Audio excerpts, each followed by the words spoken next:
Hey, what's up, guys? This is Johnny, and welcome to episode 62 of the Travel Like a Boss podcast. I'm here with Archie from Chicago, is it? Chicago.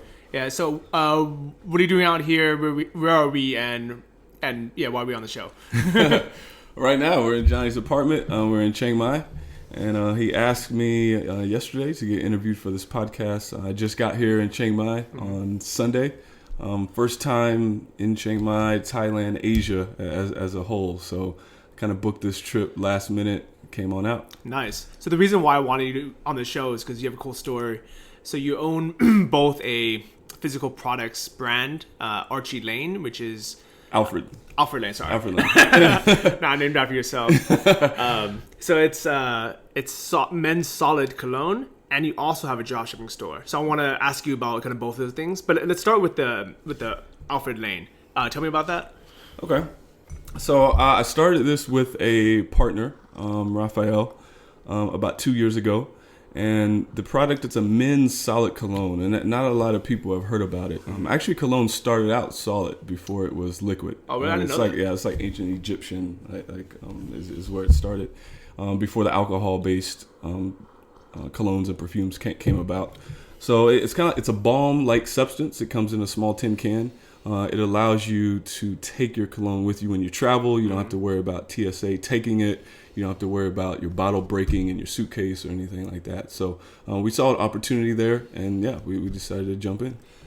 That's a cool backstory, because I had no idea that this was a kind of old school thing. And I think a lot of great products are based off things that people used to do better, and then somehow just got forgotten. So one of the things I actually just ordered online yesterday is a double-edge safety razor. Oh, yeah. Have you ever seen those? Yeah, no, I got one. I started using one about 6 months ago. Oh, nice. So for those who don't know about it and still use like a Gillette Mach 3 or whatever they have now, like the Fusion Pro Glide 4, battery 5, 6, operated. 7 blades. Yeah. So back in the day, people, so everyone's probably knows about the straight razors, where it's just like a knife.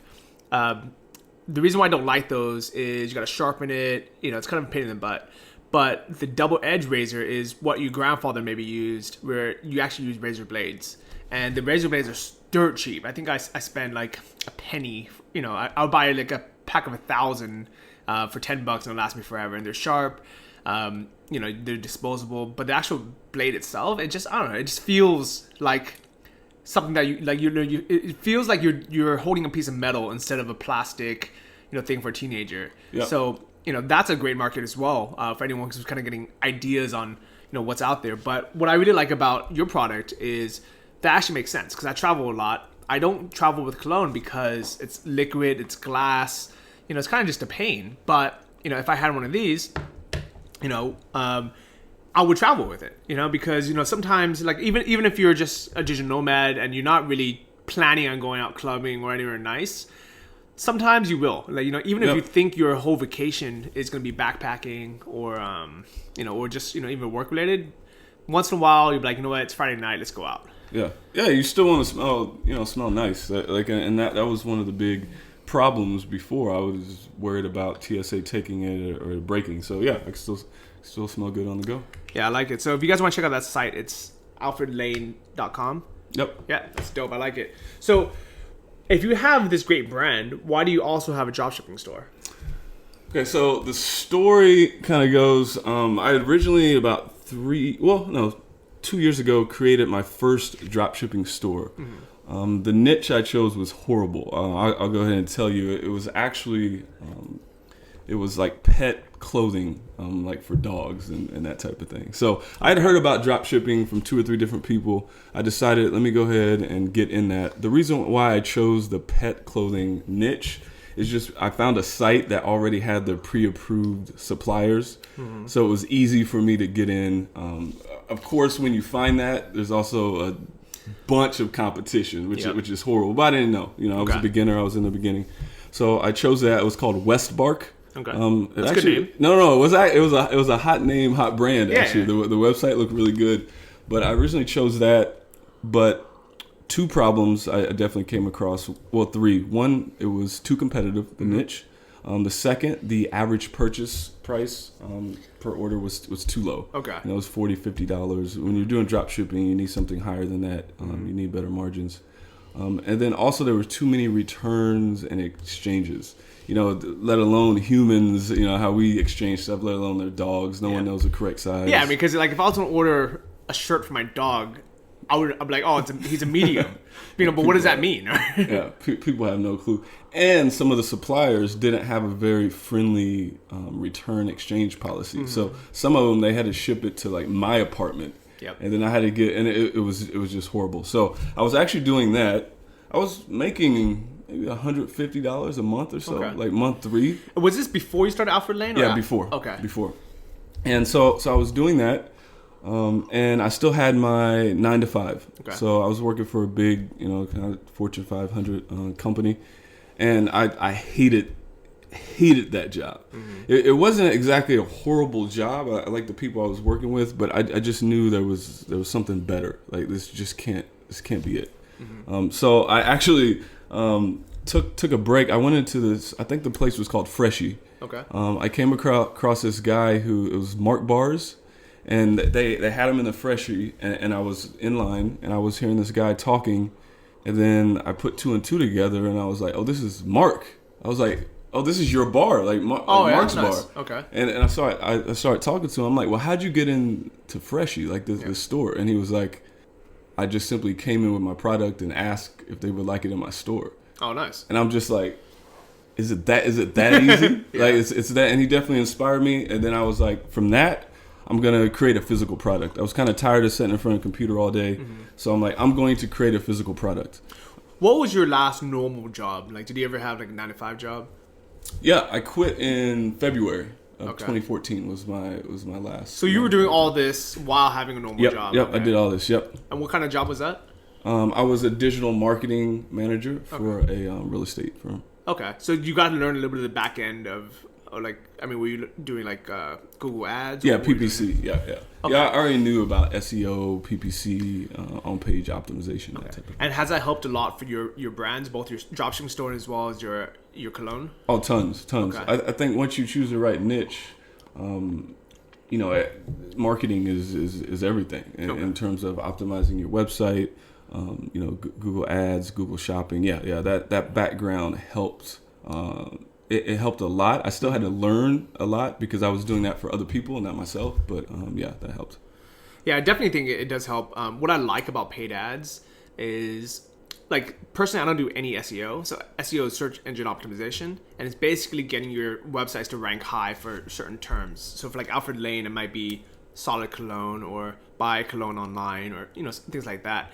So the reason why I don't like messing with that stuff is because it changes all the time. Like with people that do SEO for a living, they're always on top of things, and things will go well for 2 months, and then Google will have an update, and they'll freak out and want to jump off a building the next day. With paid ads, to me, it's very simple. If I'm paying less money than I'm making, then I'm happy. Yep. And today I actually just showed my girlfriend Larissa, who's now my business partner for my new stores, the kind of what I do in Google AdWords for the shopping ads. Because in the beginning, 80-90% of your traffic and your customers are just going to come from a paid ad. Eventually I don't want to always have to pay forever, but in the beginning I'm happy to. I'm like, what, this is quick, it's simple. And I was showing her the back end of our products, and I said, okay, so for this brand and these products, we spent $50 advertising so far these last 2 weeks. How much have we made in profit? Yep. And then she just had a real basic Google spreadsheet. She's like, oh, okay, so for that one we made $150. And I'm like, okay, that's cool. I'll trade $50 for $150 any day. Yep. And then another brand, another product, we spent $30 advertising, but we didn't make any sales. So I'm like, well, what? Let's let it run for another 2 weeks, and then if it still doesn't make any money, let's just pause that one. And then there's another one that we made like $900 off of and spent, I think we spent like $40 advertising for this, and we made $900 in profit. And we're like, you know what? I'll sell that all day. Let's figure out how to scale that one up. So these things to me it's kind of like you don't have to learn all that stuff. So if you guys don't have a background in pay-per-click or Google advertising, you can still do it by just saying, let me just pay for the ads. Let me just do the basics. But I would agree that this stuff helps a ton having your background. Yeah. I mean, I like building a business through PPC first for my drop shipping. That's all I do. Okay. Now the SEO, I did some on-site optimization, but things have changed even the past 2 years. It's hard to, the link building, Google shut that all down. Like really the best way, do on-page optimization, create some good content. But just a real quick overview. What do you mean by on-page SEO for those who don't know? Yeah, on-page. I mean, doing some basic keyword research into how your customers are searching and what keywords are using to find your product. Sometimes it's not exactly straightforward. So doing that basic keyword research and then making sure you're just putting those within the title, the description, the page title, just those basic things are the first step for SEO. So for let's say your dog clothing example, right? So let's say you had a product called like the blue Nalgene Model X, but it's actually a T-shirt for Pitbull. You should probably call it T-shirt for Pitbull somewhere in the title, the description, and somewhere on the page, so when people are searching for that, they know. Yep. And I would include even in the description, like this is a T-shirt for small and large dogs, because some people search for large, small. So just making sure that those things are on your website. Yeah. And I would say, definitely these things are very important. But as Archie was just mentioning, in the beginning, especially if you're doing like a dropshipping store, don't even worry about all that in the beginning. Just pay for the ads. Yeah. Just put up your basic descriptions. Don't even worry about that, and immediately start with PPC. Because the good thing about starting with PPC is that it forces you to choose a niche where you have proper margins.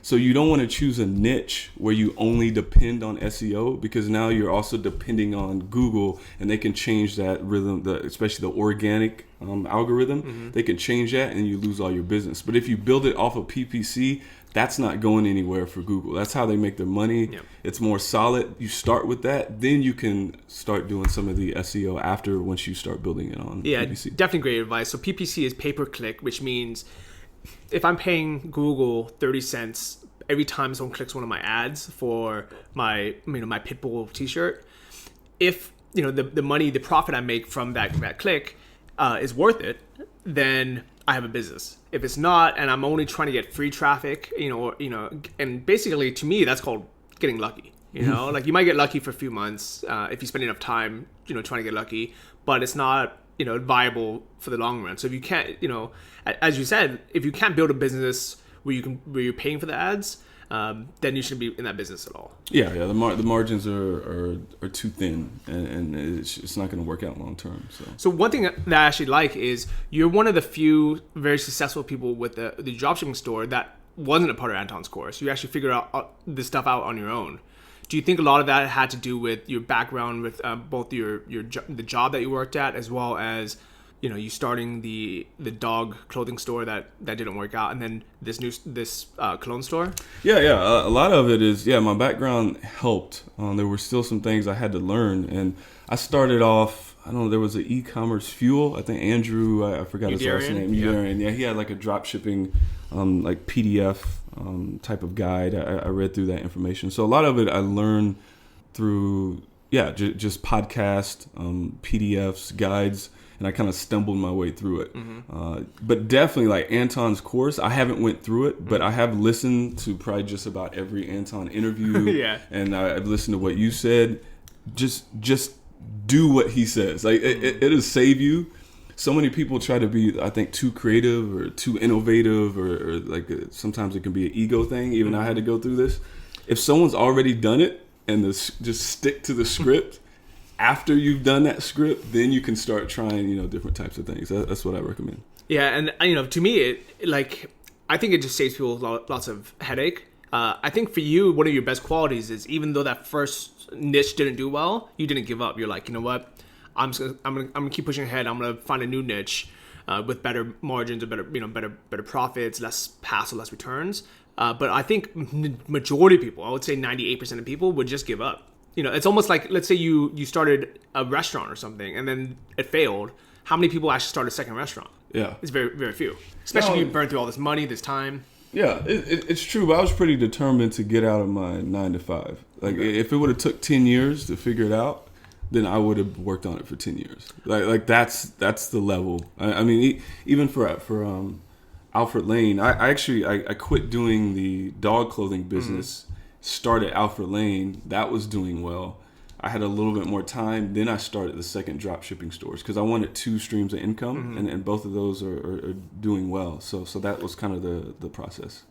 I think it's really cool that you have both, because, somebody once said multiple streams becomes a river, right? And I'm actually really happy that I started this new dropshipping store with Larissa because my supplier, one of my main suppliers for my original store started just being, kind of a pain in the butt, just, for whatever reasons, just like before I used to, stress out like, oh man, if I have to kiss her butt, make sure she's happy or, cause that's like, majority of my business. But now that I have these other stores and the new store is actually easier to deal with, the margins are better, everything's better. Yeah. I'm just like, oh, you know what? If the other one doesn't go well, I don't even care. Yeah. And by having, kind of, not being so desperate, I would say that allows you so many more opportunities. Yeah.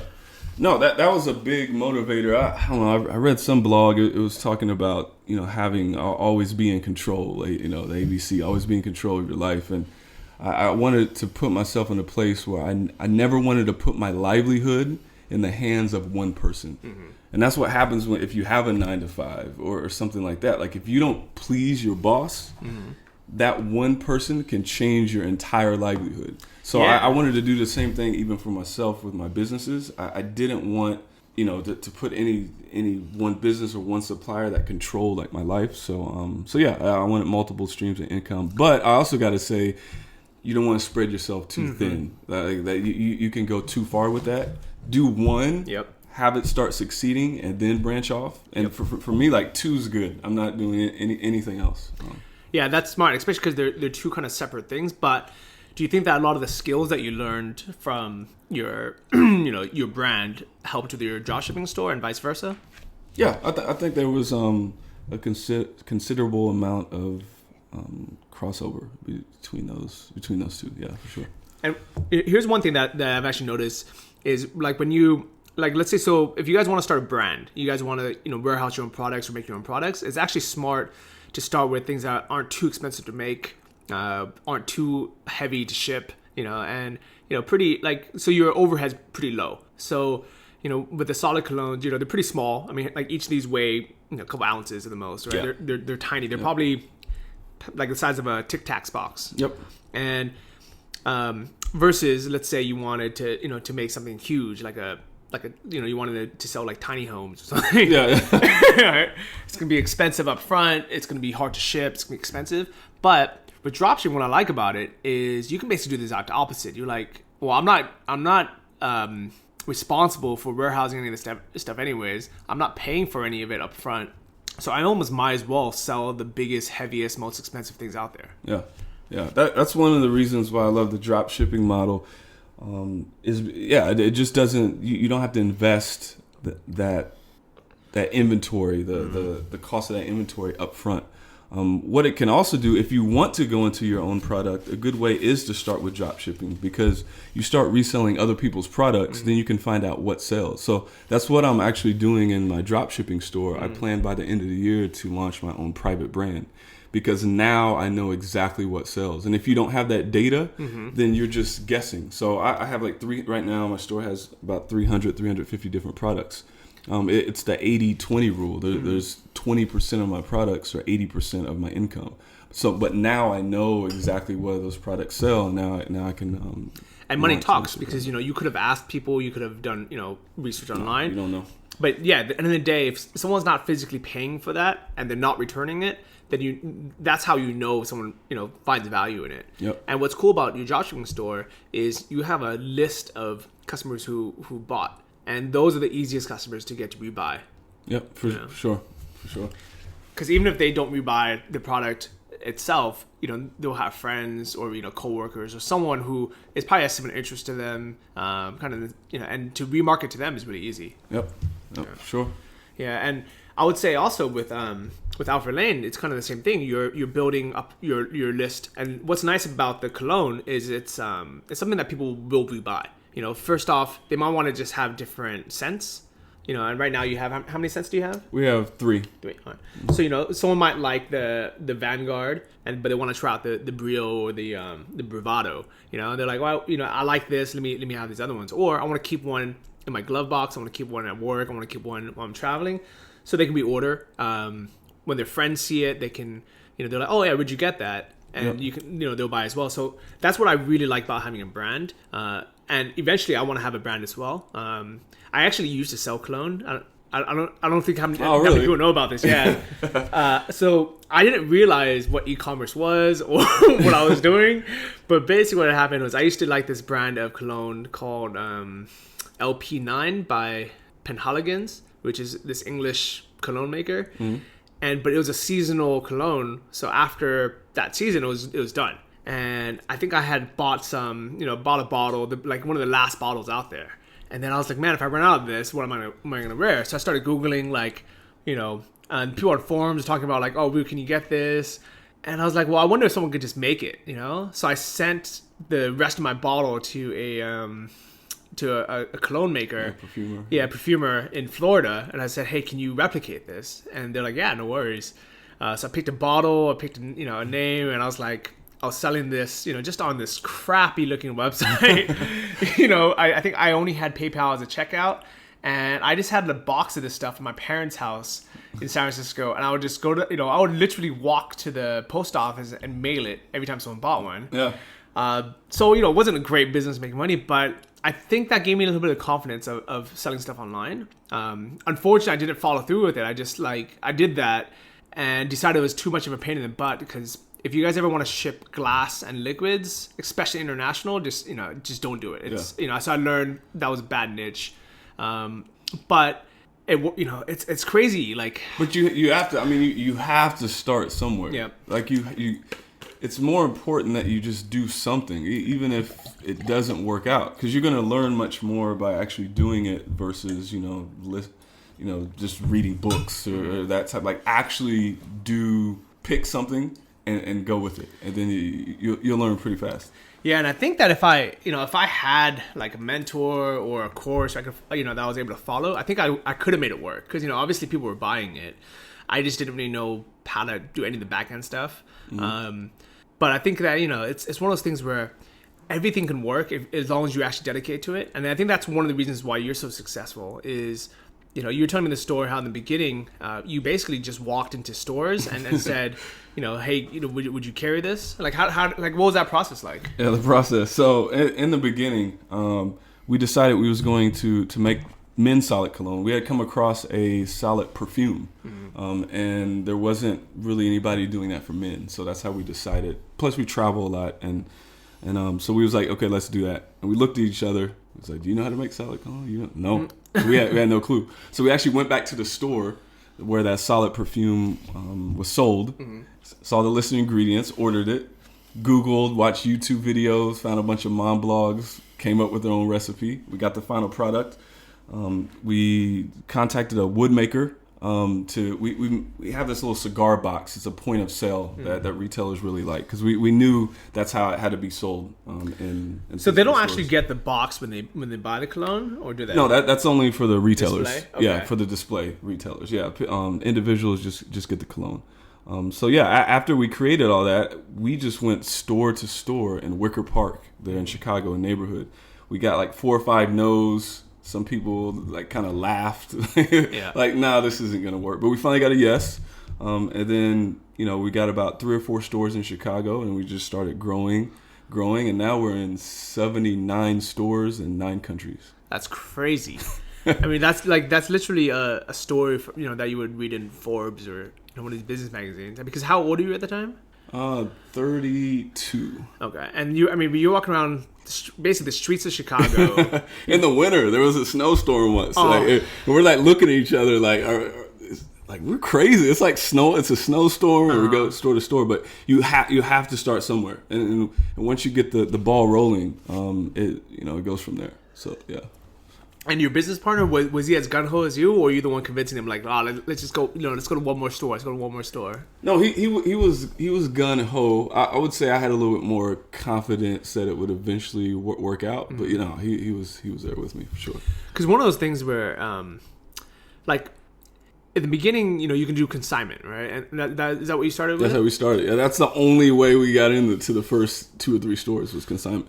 So what that term is, if you guys don't know, is basically you go to a store and saying like, look, don't even give me any money yet. Let me just put this display in your store, and as people actually buy it, then you can pay me back for it.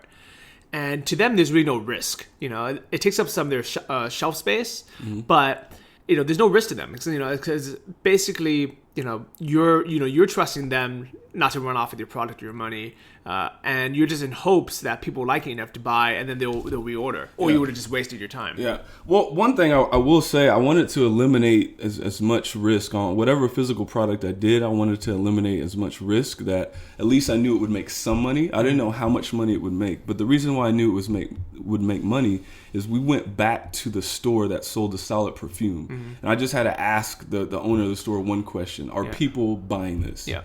And he said yes, and that's it. That's it. I knew. I'm like, okay, if women are buying it, and I know in the beauty products and that type, more men, it's actually growing at a higher rate than women. I mean, the women's market is bigger, but the men's market is growing at a greater rate. I knew that men would buy it too. So I did eliminate. It seemed like very risky, this random product, but I also made sure that it would sell before we even started. And that's actually a question that I ask my suppliers pretty bluntly. I'm like, what are your best-selling products? And they're usually pretty open about it. They'll be like, yeah, these 3.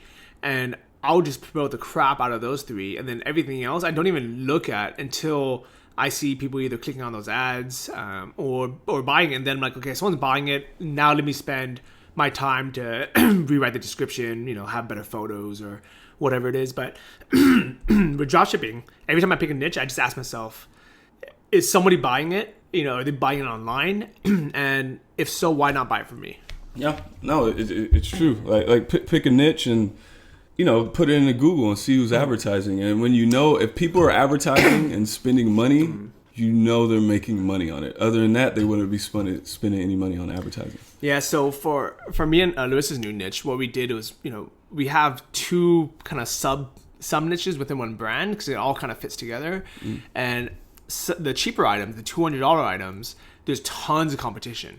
Like tons of people are advertising and spending money to sell it.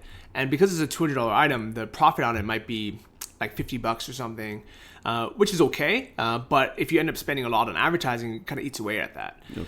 And the other products are over $1,000, and there was actually no one advertising for it. So we're like, man, we don't know if it's going to work or not. But I just asked myself, I'm like, you know what? These companies are still in business. They're answering their phone, like, they're updating their website. They have to be selling some of these products, like, or they wouldn't be in business. So I was like, let me just do the gamble. I just take a gamble, and there's ways to find out if things are selling or not. I mean, one of the easiest ways to look at the completed auctions on eBay, and you're not going to want to sell on eBay just because those type of customers are not going to be the ones that you want to try to sell to. Those are the people who want the super bargains. They don't really care about customer service. They just want the cheapest item.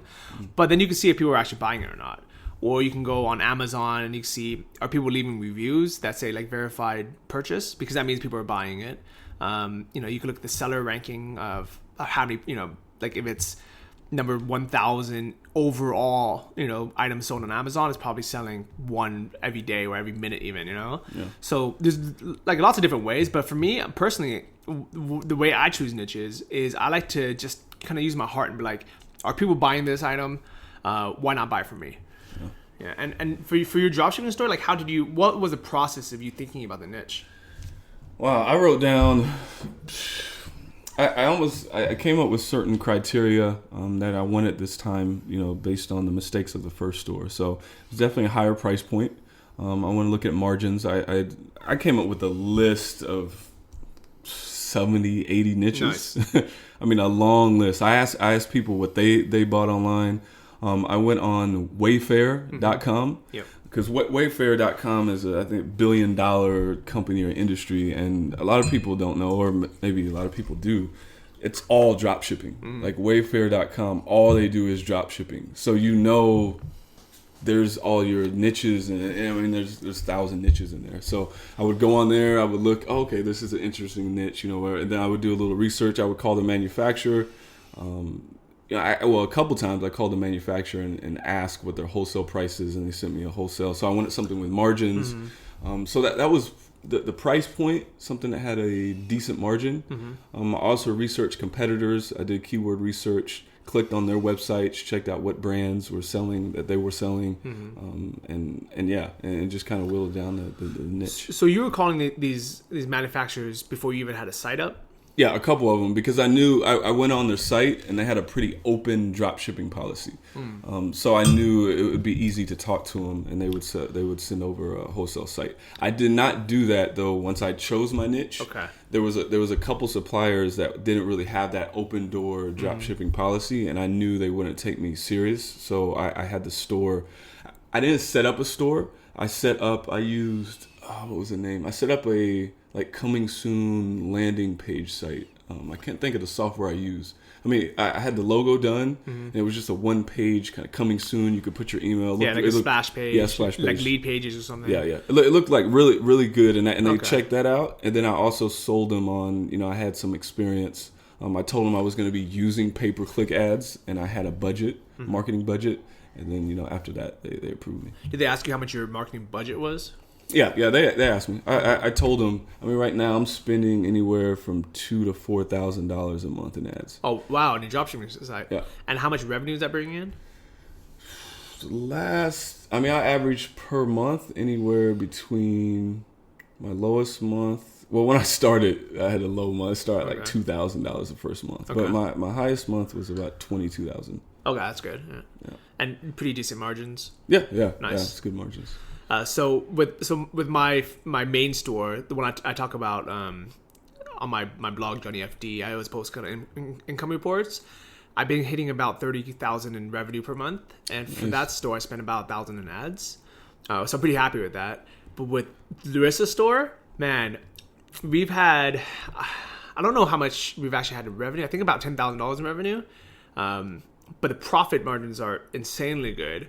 And I looked at my total advertising campaign, and we've only spent, because I was actually scared, to be honest. I was like, because I didn't even look at my advertising, like my AdWords back end, and I'm like, man, like as long as it's less than $1,000, we're set, we're good.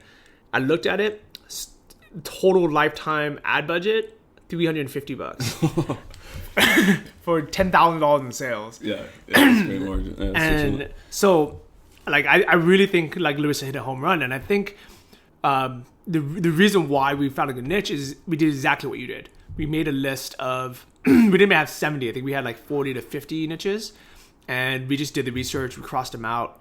We didn't call any of the suppliers beforehand because, as Anton he kind of warns people in his videos. He says don't potentially mess up a relationship with a potential supplier by calling when you're not ready yet. You want to have something to show, you want to know what you're talking about before you call them. And, if it's something that, if you do kind of his criteria and his niche research, then you have a, pretty good chance. You're like, okay, I'm 99% sure this niche will work. I mean, nothing's for sure, but you're like, okay, if it's all his criteria, I'm just going to do it right. Versus, a lot of people, basically they burn bridges before they even starts. Yeah, that's true. I mean, the thing with, there's a lot of niches out there. You're never really going to know how much money you're going to make until you actually do it. Mm-hmm. But if you're smart about choosing the niche and you actually execute on everything like the Anton talks about, or if you have experience, you're going to make some money. Like it's not, even if you don't make a whole lot, just that experience that you earn your next store, you're going to be so much ahead of everybody else. Yeah, but unfortunately, a lot of people will just give up if the first one doesn't work. I mean, so with Larissa, I told her, I was like, look, I don't know if this niche is going to work or not. This is, I'm taking my best guess. And, thank goodness I didn't actually ask Anton if this is a good idea or not. And he didn't mention anything either. He kind of kept quiet. And it was after we started doing well, he messaged me. He's like, hey, I don't want to say anything, but somebody had tried that niche a year ago and they failed because they couldn't get any suppliers. And he's like, but I don't want to say anything because then it might discourage you. Yeah. So it kind of just shows that like you really never know. Some of it's about timing. Some of it's about how confident you are on the phone. Some of it is just how nice your demo site looks. Like even your easy splash page where it says coming soon. And a lot of it's just luck, to be honest. Because there's some suppliers where I just emailed them and they gave me an account. Yeah.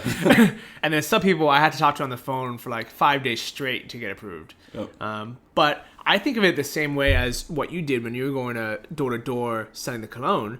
Is I know my product, is good. I know I'm gonna work hard. I'm gonna have good customer service. I know that they should approve me. They should let me sell my their stuff. And I know there's no, really no risk for them except for them wasting their time. Yeah. And that's why a lot of suppliers won't approve you, isn't because of any monetary thing. It's just because they don't want you wasting their time. And with the cologne, you're basically, by the fact that you're walking through a snowstorm, you're, going door to door, it shows that you're dedicated. And they're like, let me give this guy a shot. Yep. And I knew it was all based on leverage. So it was a new product. We're new. So we have to start first at the basic level consignment. There's just no other way it's going to start. But now that we have 2 stores, we can go to the third one. We don't have to tell them that we did the first 2 on consignment. All they're going to see is that, they're already in these 2 other stores. Then we get the third. And then the third store was actually one a really nice, it's kind of nationally known. And once we got in that, we leveraged that because people just want to make sure that you're serious. And once they see that you're one of their competitors, you're with them, or in a similar niche, they'll want to hop on board as well. Yeah, so like I'm looking at your site, and I just under Stockist, it's got all the stores that sell your stuff. You're in Arizona, you're in California, Colorado, DC, Florida. I mean, you're in basically all around the country now. And you told me you just got into Taiwan. Taiwan, yeah, which is dope. And like some of these stores are like multi-state stores, right?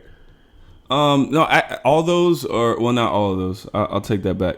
We do have one brand. We're in multiple stores for one brand, but those are like independent boutiques. Okay. Where we're at. And so, what is your thought? Would you rather be in a lot of boutiques, or would you rather be in a couple big stores like a Macy's or something? I mean, that's the next step, but we had to start. I'm a big fan of just taking steps, like not necessarily trying to skip to the big leagues. Like we knew we're a small brand, so we have to start with independent stores and shops. Plus, those shops are more likely to give us a chance. Mm-hmm. Now we're in a position that we can get into a bigger store. Our next step for Alfred Lane this year is, help with the manufacturing process. And once we have the manufacturing process locked down, then we know we'll be able to actually meet the demand from a larger store. We're just not ready for that right now. So. Yeah, and I think that's, a lot of people kind of just get ahead of themselves. Like I had a friend who wanted to make iPhone cases. And, he somehow got a meeting with Best Buy because I think his dad knew someone. And they said, they're like, we don't care how good your case is. We don't care, like price and stuff. We can talk about that later. We care that you can actually deliver. And if people like your stuff, that you're not going to run out of stock. And he's like, that's what we care about most and foremost. So if you can't prove that, then we don't even want to talk to you. Yeah, take steps. Like there's no need to. Plus, you're going to learn so many things about your brand, your customers, your niche as you take those baby steps along the way. So you were doing all this when you're in Chicago. I mean, and you had your partner. But were you surrounded by like other entrepreneurs or other people doing this? Not a whole lot. My roommate at the time. He's involved. He's like a freelance designer. He started companies in the past, so we would always throw ideas, around with him. So, yeah, I had 2 or 3 friends that was also entrepreneurs, but I wasn't a part of any big, community. A lot of people are more into startups, where it's more technology based, and you have to get $1 million in investment, and they're playing that type of game. I didn't want to play that type of game. I wanted to play more of the just steady monthly income bootstrapping first. Yeah. Let me take care of that, and then later on I might go for a bigger shot, like one of those. So I actually listened to some of the startup podcasts. There's one called This Week in Startups by Jason Calacalis or something. Yeah, and I listened to it because I like it. I'm interested in it, but even though we're all entrepreneurs, we all work online, their business model is completely different than what we do. I mean, most of their companies, they're not really looking to be profitable or make money. They just want to, float by and build their product and have people invest, try to get people to invest $250,000. And then when that money starts running out, they try to get someone else to invest $250,000. And then eventually one day they have a Twitter, or they have a Instagram or something. With our model, my investment is $100. I think my latest blog post on Johnny FD is how much it costs for us to start a dropshipping store. And people kept asking, that's probably one of the most popular questions. And I always just tell them like, oh, it's not that much. Like don't worry about it. It's it's a couple $100. Yeah. But I never really sat down to price it out. And finally I was like, how much was your startup cost? So for this new store, I was like, all right, let me write down all the expenses, right? And we actually so normally I do it as a sole proprietorship. So you basically, as a U.S. citizen, you just put the store under your name. You don't have to worry about forming a company or anything. This time I was like, you know what? I know how much money these stores make. It's about time I do a proper business. So I did an LLC this time. So I got the LLC. And, we put up the site. We had someone make the logo. We had all the kind of back end costs. Bought the phone number. Bought the domain. All the costs. 100% of things that kind of can go into a store. $450. See, that's great. That's a great return on investment. $450, and now you had like 10,000 sales. Yeah. Or something. So we made that money back within the first week of us really making sales. I think we made one sale like right around Christmas, and then we didn't touch the store because we were on holiday. But like the week we came back to Chiang Mai, we're like, okay, let's actually sit down and make sure the products are running, the ads are running. Now we've been pretty consistent. We've probably been getting about 5 sales a week, and it's only really been up for a few weeks, and it's already made all that back. And what's cool is now this is basically a business that we have for life. Yeah. And we're and like we were talking about, why can't you just build these stores and sell it? For me, the reason why I don't is a good return on selling a store is you get 18x your monthly profits, which is a lot of money. I mean, so if you're making a couple $1,000s a month from the stores, that might be a $60,000 payday just overnight. But for me, I'm like, you know what? If the store's up and running and they really don't take that much time to manage afterwards, I almost might as well just let it run for another 18 months and not deal with selling it or transferring it over to someone else. Yeah. Like, what are your thoughts on that?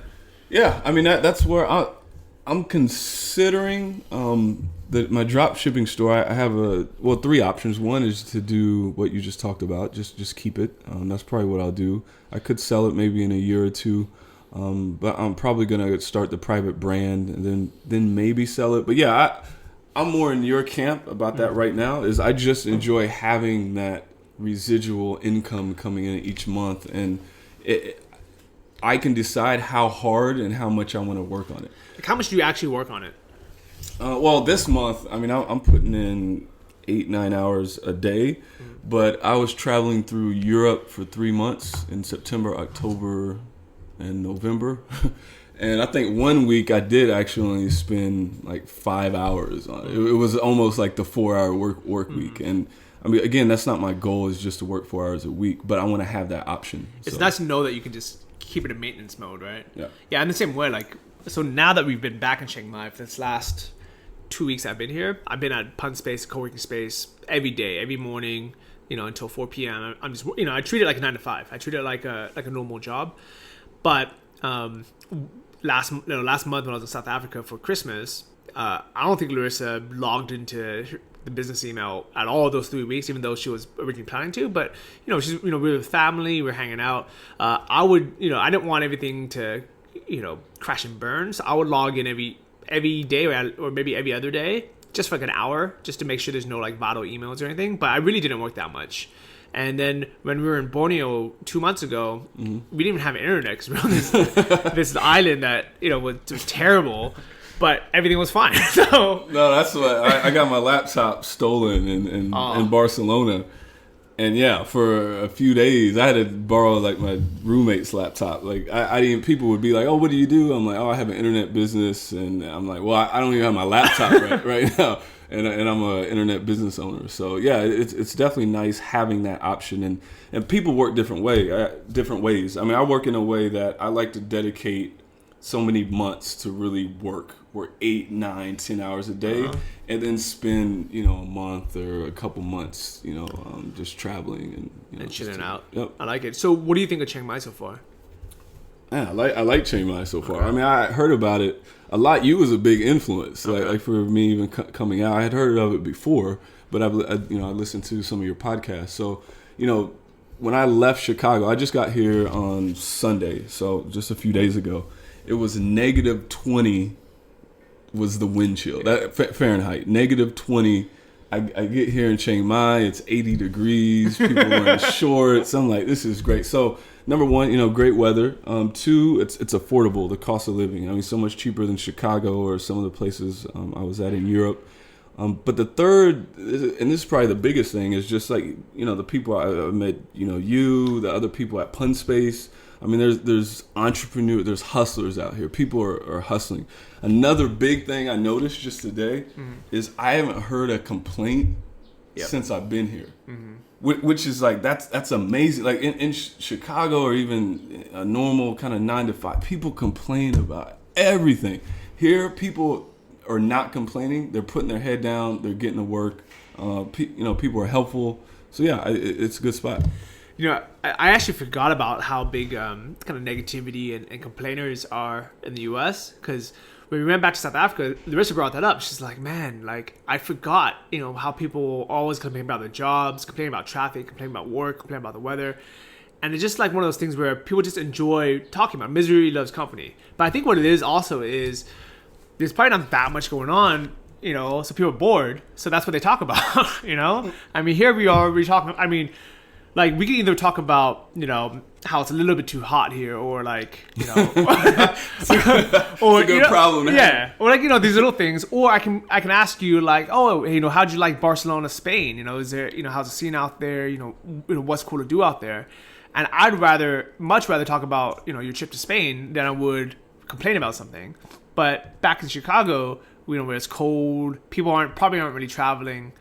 There's not really much going on, so that's what they want to talk about. They want to complain because that's all that's going on. Yeah, and people here they're looking for solutions. Like there's no even you face problems. The talk is more about how do we get this solved? How do we fix it? Yeah, how do we fix it versus just talk about the problem. Like it's a huge difference, and your environment matters a lot. I would say that's one of the number one factors of whatever you're trying to do is just creating an environment that's going to help you, towards your goals. So, all right. So when you grew up in Chicago? No, I've been in Chicago for 5 years. Okay. I'm originally from Missouri. Okay. So I've heard that place is nicknamed Misery, and it's because there's probably not that many jobs out there. People aren't that happy, or like what is it? Yeah, no, it's not that bad. It's not. It's just not really a spot for me in terms of long term. I mean, people are nice people, but there isn't as many opportunities as a big city. When I was graduating, most people went into insurance or like worked for enterprise or like that. That was pretty much all the options. And in Chicago, there's just so much more opportunities than smaller cities in Missouri. Okay, so you grew up, in a smaller city in Missouri. How did you get the entrepreneur mindset? I mean, like, is that what your parents did, or like? Because I'm sure a lot of people that went to your school, like, they're probably working in insurance, working at Burger King, or. No, I really didn't grow up around any entrepreneurs. I mean, my parents did a great job with me, in terms of I had everything I needed, middle class and whatnot. My mom, registered nurse. Dad worked for the post office. A big thing for me is I chose to go study abroad when I went to college. So where'd you go? I went to Madrid, Spain. Oh, so okay. I went for a quarter, and that changed everything. Right? Everything. Yep. I never heard like a full conversation in another language until I was 18 years old. Wow. Like it just wasn't even on my radar. And then I went to study abroad, and that changed everything. And I think even, that was a big part of it. Another part of it was I did an internship once in college, and they just stuck me in the office, just the 9-to-5 office cubicle, and I would just think, like, is this it? Like, is this what I'm going to do for the next 30 or 40? Like, there has to be another way. And so that's when I started. And another one, I know this is probably a lot of people's influence, was the 4-hour work week. Yep. Like, I read that, and that also changed. So those three things: study abroad, 4-hour work week, and just kind of the blasé experience I had when I had a cubicle internship.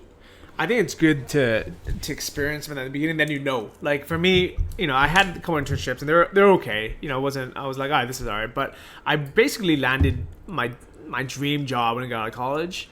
It wasn't really a dream job. It was just a big American company. It's called Honeywell, and I had a good retirement plan. Good 401k, and I was like, all right, this is it. Yeah, I made it. I got my own cubicle. I got free coffee, and then I wasn't happy, and I was like, well, that was it. Like, then what else is there? And that's, when I kind of decided, I was like, let me try to do my own thing. Let me try to travel.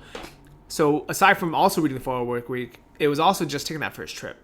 So, if everyone listening to this, you guys have already taken that first step. And I'm sure half of you guys have read the 4-hour work week, but if not, you've listened to enough, episodes of Travel Like a Boss where it's kind of the same thing. You're inspired, you kind of have some ideas on what other people are doing to make money. So why not you? And if you haven't traveled yet, I would say that's the next thing to do, right? Yeah. I mean, that opened just my mind, my mindset onto so many different types of people, different places. I remember when I was landing in Madrid and I was looking out the window, I actually got upset, and I was upset just because I thought to myself, why didn't anybody tell me about this? Like, I could have went my whole life and not even learned about this. Like, so definitely traveling is a great first step. And the experiences you would get. I remember thinking that exact same way when I first met scuba diving. And I was like, man, why didn't anyone tell me how cool this is? And like, it's almost like being able to go to outer space and nobody told you about it. And I'm like, man, it was only like $100, and I learned how to do the basics of it in like an hour. And I was like, I thought this was impossible. I thought this was something for people on TV, on Nat Geo or something to do. Yeah. I didn't know, just some random kid can go out there, pay $100, get taught a couple of things and then see this whole new world. And I was genuinely upset. I was like, why didn't anyone tell me this? No, I kept asking myself like that question. And even now, like I said, I have two companies that are doing well, but I practice like the minimalistic lifestyle. I sold or gave away everything. I sublet my apartment in Chicago.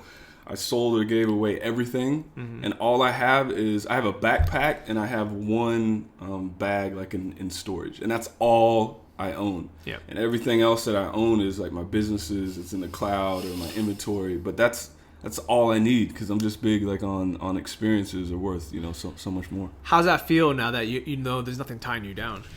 It's pure freedom. you can't put a price on that. I can live anywhere I want to in the world. There's just and that feeling, my livelihood is not tied to a boss or any one thing. Even if I lost everything tomorrow, I now have enough knowledge I could build that back up. Yep. And even with the 9-to-5, I actually could go back to the 9-to-5. And the reason why I could go back is I know that would only be temporary. Yep. And it would only buy me enough time to start another business. So if I was going to do a 9-to-5, I would actually get into sales.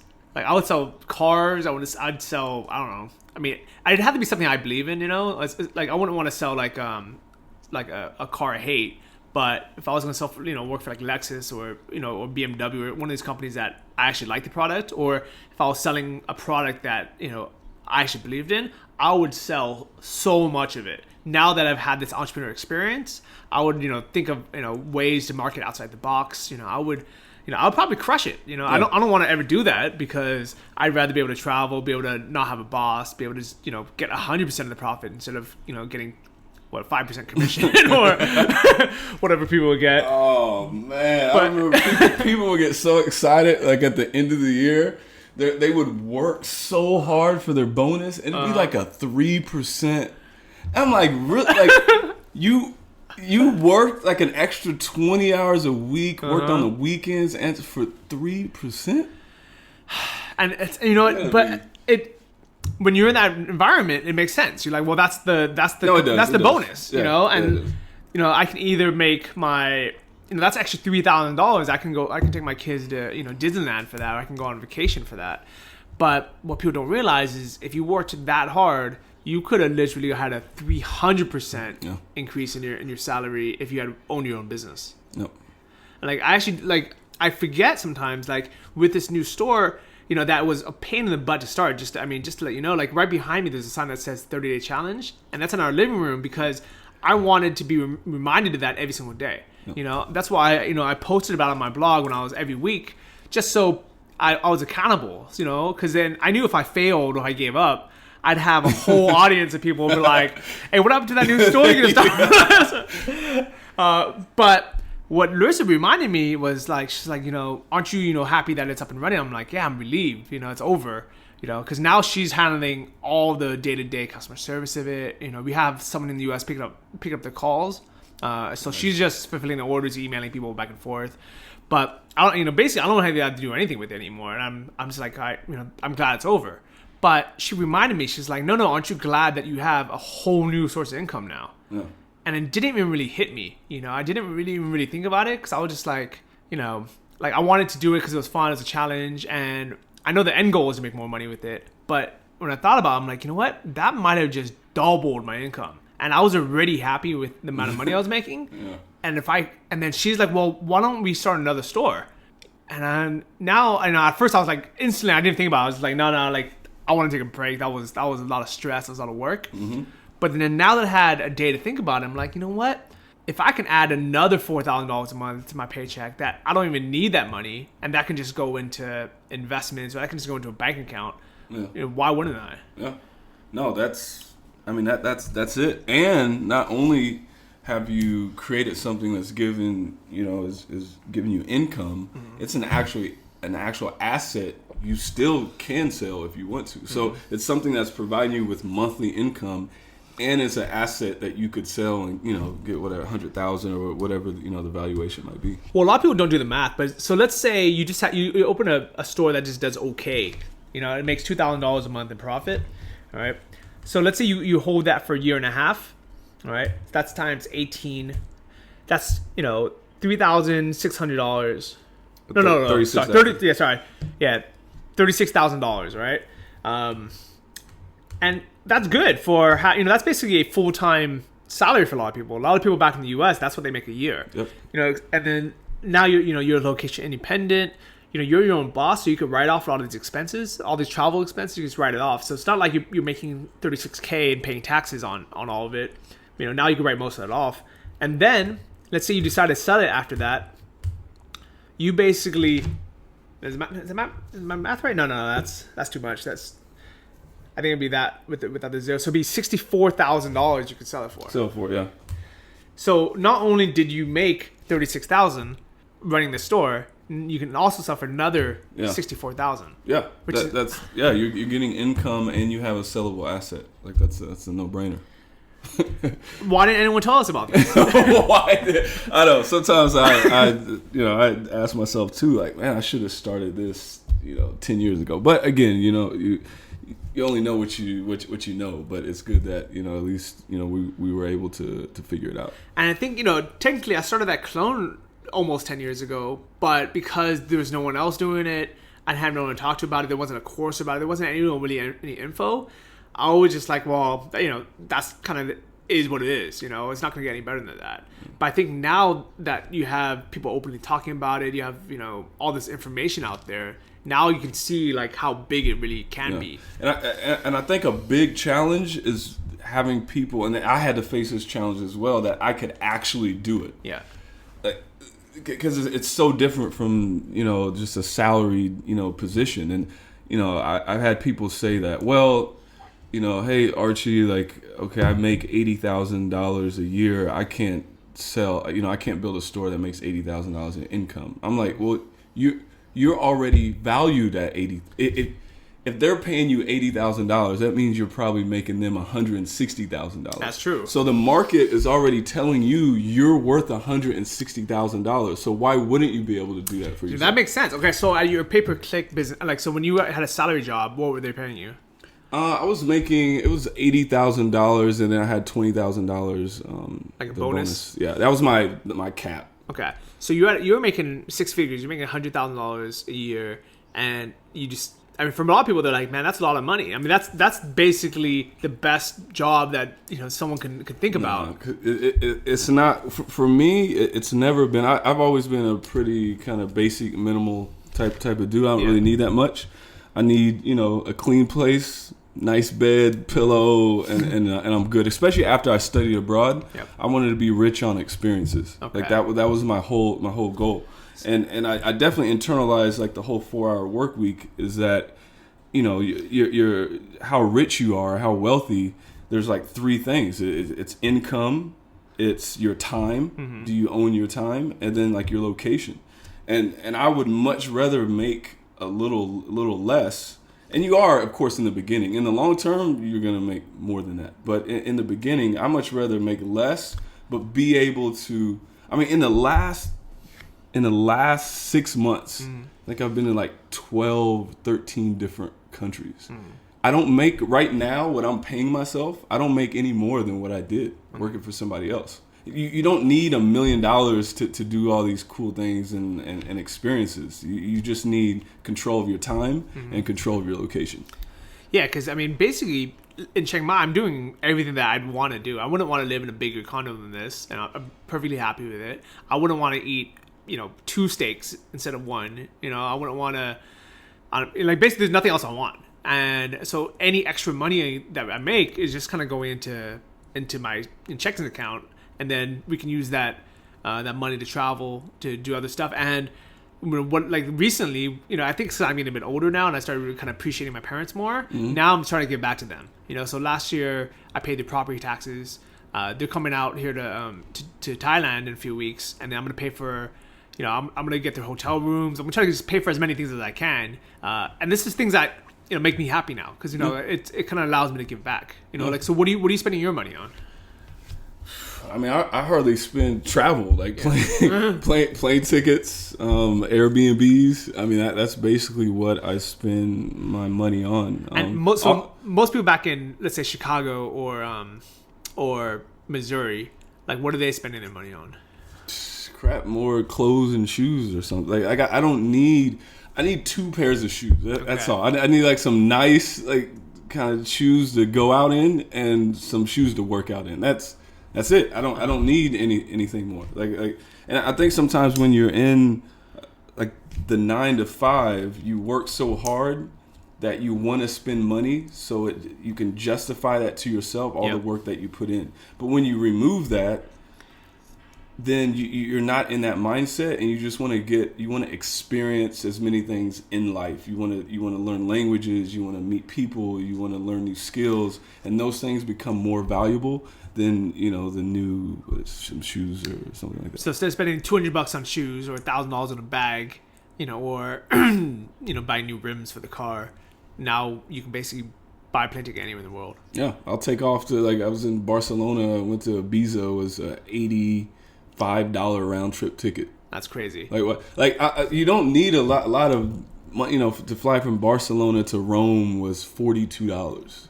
Like you don't, but because I have control of my location and my time, I'm able to do that. I like that. So everyone out there listening, if even if you have $100,000 a year job, realize that you're worth $100,000 or more to that boss. So you could probably be doing the exact same thing, but for yourself. And there's no reason why you shouldn't be making double that. So that was really good advice. I actually never heard that anywhere before. So I know some of you guys are listening and you're like, oh, but I'm a nurse. I can't be a nurse for myself. But I'm sure you could take those same skills that you do as a nurse, and you could say, how can I transfer this into my own business? Yeah, you're already if they're paying you that, you're already worth that. Like to the market, just turn it. Do that for yourself. And even if it's not directly, like it's obviously your work ethic, your skills, the amount of hours you're putting in, that can directly be turned into your own income as well. So thank you for coming on the show. I like that a lot. Oh, thanks for having me. I appreciate it. Like even for me, this is it's kind of even hard to believe because I listened to, I think it was your first or second episode, and like you inspired me, and then now here I am, like actually on the podcast, and now you're inspiring other people. yeah. It's a crazy cycle, man. It's like it really is a cyclical cycle. So if you guys are listening to this, there's a very good chance that a year from now you're going to be traveling, you're going to be on the show, and you're going to be like talking about the 2 businesses you have that are making how many $1,000 a month, Yeah. I like it. All right. So people want to reach out to you. How can they get in touch? Yeah, my email is just archie@alfredlane.com. Okay. And if you guys want to check out the cologne, it's alfredlane.com. I'll have a link to it. It's pretty dope. I mean, honestly, if you guys travel, which I'm sure all of you guys do, just buy a couple of these and just have them around. And if anything, it's you're kind of supporting the brand. Give a shout out on Twitter or on Facebook to the brand once you get it as well. If you guys take a picture with the cologne, send it to me on Facebook, and I'll blast it out to everyone as well, just so you guys can see that not only we're basically a tribe. The Travel Like a Boss podcast was just me before. Now it's basically all the people that have been on the show, all the listeners, and now the listeners that are now on the show. Yeah, that's it. All right, see you guys next week. Thank you for listening to the Travel Like a Boss podcast. If you want to hear more, including the bonus How to Choose the Perfect Niche episode, join our mailing list at travellikeabosspodcast.com. See you next week, and remember, if you want to travel like a boss, you need to be your own boss. So start your online business today and start living the lifestyle you've always dreamed of.